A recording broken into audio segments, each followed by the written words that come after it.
இயேசு உங்களை நேசிக்கிறார். பிரியமானவர்களை, இந்த நாளில் ஆண்டவர் நம்மளோடு பேசும்படியாய் வேதத்திலிருந்து 2 வசனங்களை கூட வாசித்து நாம் வாழ்க்கையில் அபியாசப்படுத்தக்கூடிய காரியங்களை, நாம் அறிந்து கொள்ளக்கூடிய காரியங்கள், ஒருவேளை அறியாத காரியங்களை ஆண்டவர் இந்த வசனத்தின் மூலமாய் நம்மளோடு ஈடுபடுகிற காரியத்தை பார்ப்போம். அது 2 யோவான் புஸ்தகம் 5வது அதிகாரம் 19-20 வசனங்கள் இப்படியாக சொல்லுகிறது. நாம் தேவனால் உண்டாயிருக்கிறோம் என்று உலகம் முழுவதும் பொல்லாங்கனுக்குள் கிடக்கிறதும் என்றும் அறிந்திருக்கிறோம். நாம் தேவனால் உண்டாயிருக்கிறோம் என்றும் உலகம் முழுவதும் பொல்லாங்கனுக்குள் கிடக்கிறது என்றும் அறிந்திருக்கிறோம். ஆண்டவராய் இயேசு கிறிஸ்துவை அறிந்தவர்கள் ஒவ்வொருவரும் தெரியும். ஆண்டவரை அறிந்திருக்கிறவர்களுக்கு உலகம் எப்படி இருக்கிறது என்பது தெரியும். அப்போ மற்ற ஆண்டவரை அறிந்திருக்கிறவங்க மற்றவங்க என்ன எல்லாரும் உலகத்துக்குள்ளே தான் இருக்கிறாங்க அப்படின்னு ஆண்டவர் சொல்கிறார். அன்றியும் நாம் சத்தியமுள்ளவரை அறிந்து கொள்வதற்கு தேவனுடைய குமாரன் வந்து நமக்கு புத்தியை தந்திருக்கிறார் என்றும் அறிவோம். அவருடைய குமாரனாகி இயேசு கிறிஸ்து எனப்பட்ட சத்தியமுள்ளவருக்குள்ளும் இருக்கிறோம். இவரே மெய்யான தேவனும் நித்திய ஜீவனுமாய் இருக்கிறார். சத்தியமுள்ளவரை அறிந்து கொள்வதற்கு தேவனுடைய குமாரன் வந்து நமக்கு என்ன செஞ்சாராம்? புத்தியையும் தந்திருக்கிறார் என்பது. ஆண்டவராய் இயேசு கிறிஸ்து இந்த பூமிக்கு வந்து மனிதனுடைய பாவத்தை மன்னித்து நமக்கு ஞானத்தையும் அதை அறியக்கூடிய விவேகத்தையும் தந்திருக்கிறார் அப்படின்னு சொல்லப்படுகிறது. பிரியமானவர்களே, ஏன்னா இப்போ அறிந்து கொள்வதில் விசுவாசத்தின் மூலமாக நம்ம அறிந்து கொள்கிறோம். இப்போ இஸ்ரவேல் ஜனங்களில் நிறைய பேர் ரட்சிக்கப்படாதவங்க இருக்கிறாங்க அப்படின்னா அவங்க எல்லாமே ரட்சிக்கப்பட்டிருக்கணும். ஆனால் நம்ம யாருன்னே தெரியாத ஒரு இடத்துல இருந்து இந்திய தேசத்தில் அவருடைய வார்த்தைகளை ஆண்டவரை அறியக்கூடிய விசேஷித்த ஒரு கிருபை ஆண்டவர் நமக்கு தந்திருக்கிறார். சத்திய வசனத்தை அறியும்படி, அதுவும் விசேஷமாய் நம்ம மொழியில், தமிழ் மொழியில் இந்த வேதாகமத்தை ஆண்டவர் என்ன செஞ்சிருக்காரு, கொடுத்துரு. ஏன் அப்படின்னா நம்மை ஆண்டவர் நேசிக்கிறது நிமித்தமாக அநேக மொழிகளில் இந்த புத்தகம் ஒன்றும் போய் சேரவில்லை.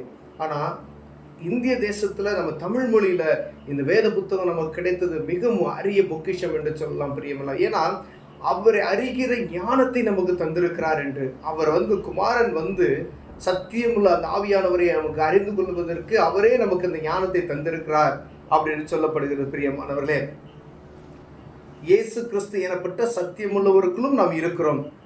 இவரே மெய்யான தேவனும் நித்திய ஜீவனுமாய் இருக்கிறார். அப்போ பாருங்க, சத்தியமுள்ளவரை அறிந்திருக்கிறோம். அவர் தான் மெய்யான ஒளி, மெய்யான வழி என்பதை நாம் அறிந்திருக்கிறோம். அவர் நமக்கு அந்த ஞானத்தை தந்திருக்கார். யாரெல்லாம் நம்ம ஆண்டவரை அறிந்திருக்கிறோமோ அவர்களுக்கு. ஆனால் ஆண்டவர் சொல்ற பிள்ளைகளே அப்படின்னு சொல்லும் போது எல்லாத்தையும் ஆண்டவர் சொல்ற, உலகத்தில் இருக்கக்கூடிய எல்லாருமே, அறிந்தவர்களையும் அறியாதவர்களையும், நீங்கள் விக்கிரகங்களுக்கு விலக்கி உங்களை காத்து கொள்ளுங்கள்.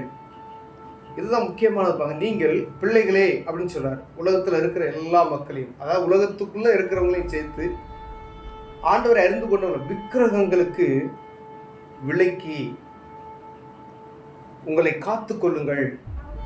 ஆண்டவருக்கு விருப்பமில்லாத ஒருவரே, ஏன் வானத்தையும் பூமியும் படைத்தவர் அவர் ஒருவரே. அண்ட சராசரங்களை சிருஷ்டித்தவர். அவர் சிருஷ்டித்தவையில் எண்ணுக்கடங்காத காரியத்தை ஆராய்ச்சி செய்ய முடியாது. அவ்வளவு மகிமையாய் இந்த உலகத்தை அவர் உருவாக்கி இருக்கிறார். அவர் தான் சிருஷ்டிகர். அதுக்கு தான் நம்ம சொன்ன சிருஷ்டிகரையே அவரையே துதிக்கணும், அவரையே மகிமைப்படுத்தணும் என்று வேதம் சொல்லுகிறது. பிரியமானவர்களே, ஒருவேளை என்னுடைய துதியை வேற யாருக்கு நீங்கள் கொடுக்காதீங்க அப்படின்னு. அப்போ ஆண்டவருடைய கோபாக்கினை எது நிமித்தம் வருகிறது என்றால், ஆண்டவருக்கு கொடுக்கிற மகிமையை வேறு எங்கேயாவது நம்ம கொடுக்கிறோம் என்றால் பூமியில கோபாக்கினை வருகம், யுத்தங்கள் வருது பார்த்தீங்களா, அந்த மாதிரி கொள்ள நோய்கள் இதெல்லாம் வருவதற்கு ஆண்டவரை கோபப்படுத்துகிறது நிமித்தமாய். அதுக்கு அருமையா ஒரு பிள்ளைகளுக்கு சொல்ல, பிள்ளைகளே நீங்கள் விக்கிரகங்களுக்கு உங்களை என்ன செய்யுங்க, காத்துக்கொள்ளுங்கள் அப்படின்னு சொல்றாரு. பாருங்க எவ்வளவு முக்கியமான இந்த வார்த்தை. ரொம்ப ஒருவேளை இது அப்படி நமக்கு இது கேட்கறதுக்கு அதுல ஒரு கஷ்டமான காரியமா இருக்கலாம். ஆனா அதை நம்ம ஆண்டவருக்குள் வரும் பொழுது, அதை அறிந்து கொள்ளும் பொழுது நம்ம அநேக காரியங்களை அறிந்து கொள்ளலாம். அப்ப அந்த வேத புத்தகத்தை நம்ம வாசித்தாதான் என்ன செய்ய முடியும், அதனுடைய காரியங்களை அறிந்து கொள்ள முடியும், கருத்துக்களை அறிந்து முடியும், தெய்வம் யார் என்பதை நம்ம அறிந்து கொள்ள முடியும். பிரியமானவர்களே, வானத்தையும் பூமியும் படைத்தவர் ஒரு ஒன்று என்பதற்கு இதுவே நமக்கு மிகவும் முக்கியமான வார்த்தை. பிரியம் ஆண்டவர் பிள்ளைகளே எல்லாத்தையும் சொல்றார். அப்ப எல்லாரும் ஒவ்வொருவரும் அவரை அறிந்து கொள்ள முடியாத இந்த வேதத்தை வாசிப்போம். இந்த வார்த்தையை நாம் அறிந்து கொண்டால் மாத்திரமே தெய்வத்தை அறிந்து கொள்ள முடியும். நம்மளோடு அவர் பேசுகிற தேவன், அவர் நம்மோடு பேசுகிறவர். இதை நம்ம ஒவ்வொருவருக்கும் நம்ம அதை அறிந்திருக்கணும். நீங்கள் வசனத்தை வாசித்தீங்க அப்படின்னு சொன்னாங்கன்னா தான் ஆண்டவர் உங்களோடு இடைபடுகிறதை, ஆண்டவர் பேசுகிறதை நீங்கள் உணர்ந்து கொள்ள முடியும். வேத புத்தகத்தை நம்ம தமிழ்லேயே இருக்குது. தமிழ் வேத புத்தகத்தை நீ என்ன செய்யணும், வாசல் ஒருவேளை வீட்டில் வச்சிருக்கிறது நிமித்தமாய் ஆசீர்வாதம் வராது. பலவீனமாக இருக்கிறவங்க தலைமாட்டில் போய் பைபிளை வைப்பது நிமித்தமாய் அது ஒரு அற்புதம் நடக்காது. வசனத்தை நீங்கள் வாசிக்கும் பொழுது மாத்திரமே அது அற்புதம் நடக்கும். இந்த வசனத்தை நீங்கள் ஏற்றுக்கொள்ளும் பொழுது அற்புதம் நடக்கும். விசுவாசத்தோடு வசனத்தை ஏற்றுக்கொள்ளும் பொழுது அற்புதம் நடக்கும். பிரியமானவர்களே, இந்த வேத புத்தகத்தை நீங்கள் ஒவ்வொரு நாளும் வாசிங்க. ஆண்டவர் யார் என்பதை அறிந்து கொள்ளுங்க. இரவும் பகலும் அவரை வாசிக்கணும். இரவும் பகலும் அவருடைய வேதத்தில் தியானமாய் இருக்கிற மனுஷன் பாக்கியவன் என்று சொல்லி இருக்கிறது. வசனத்தை வாசித்துக்கிட்டே இருக்கணும்.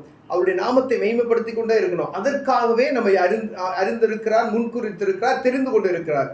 அவருக்கு கொடுக்க வேண்டிய துதியை நம்ம வேற யாரும் கொடுக்கக்கூடாது என்பதே நம்மளை பிரித்தெடுத்து வந்திருக்கிறார். பிரியா, இதெல்லாம் அறிந்து கொள்ள முடியும். உலகத்தில் இருக்கிறவங்களும் அறிந்து கொள்ளணும்னு சொல்லி தான் பிள்ளைகளே அப்படின்னு சொல்றாரு.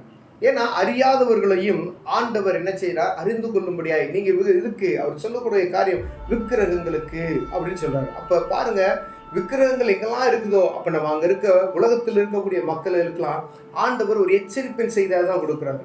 ஆண்டவர் நேசிக்கிறது நிமித்தமாய் அதுக்கு நீங்கள் விலக்கி உங்களை காத்துக்கொள்ளுங்கள் அப்படின்னு சொல்றாரு. எவ்வளவு ஜாக்கிரதையா இருக்குன்னு சொல்லி நம்ம அறிந்து கொள்ளணும். பிரியமானவர்கள், ஒரு ஆண்டவர் அவர் சர்வ வல்லமையுள்ள தேவன். அதை அறிவதற்கு இயேசு கிறிஸ்து என்னும் அந்த குமாரனை அனுப்பி நமக்கு ஞானத்தை தந்திருக்கிறார். இயேசுவை அறிந்து கொண்டாவே ஞானத்தின் ஆவி நமக்குள் வரும். உலகத்தின்குரிய காரியங்களை எதிர்த்து போராடக்கூடிய அநேக காரியங்கள் நமக்கு தந்தருள்வார். கண்களை மூடுவோம், ஜெபம் செய்வோம். அன்பின் தகப்பனே, ஆண்டவரே, உண்மை அறிகிற ஞானத்தை எங்களுக்கு முதல்ல தாங்க. ஆண்டவரே, இயேசு கிறிஸ்துவே ஞானத்தை தருகிறார். அவரே ஜீவனும் மெய்யான ஒளியுமாய் இருக்கிறார் என்பதை நாங்கள் அறிந்து கொள்ளணும். ஆண்டவரே, விக்கிரகங்களுக்கு விலக்கிகளை காத்துக்கொள்வதற்கு பலனை தாங்க நாங்கள் ஜெபிக்கிறோம். இயேசுவின் நாமத்தில் பிதாவே, ஆமென்.